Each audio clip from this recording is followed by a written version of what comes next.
Kasi sabi naman ni Lord din na hindi mo kailangan mag-alala, di ba? And then, parang nag-feed na merong nag-ano sa akin itong sa group. Kasi may group, marami akong mga groups din mga kaibigan na hindi ko naman inano na kasi sa busy ko ngayon.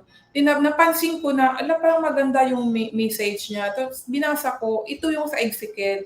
Hindi buo, pero meron lang siyang binigay. Baka parang connection to sa ano ko. Sabi ko, connection to sa aking i-share ngayong araw kasi about salvation, di ba? At ito naman siya, hindi naman siya magkalayo. Sabi ko na ito ang i-share ko. Hindi ko to binasa mga kaibigan. Sabi ko doon ko na lang basahin. Konti lang yung binasa ko. Sabi ko, pwede na. Pwede ko nang i-share. Then, ito nga, pero sabi ko, basahin ko mula sa umpisa para mas maganda. No, maunawaan natin. And then, ito nga pala, no, sa tupa at saka sa pastor. Diba, maganda mga kaibigan, tungkol pa sa kaligtasan kasi yung mga tupa nga, nagkalat-kalat yung mga tupa.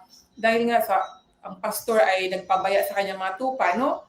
Ating maano yan mga kaibigan kahit dito mismo sa ating kinagagalawan mga kaibigan, yung mga ngaral natin na mga leader, kung meron ba kayong good communication?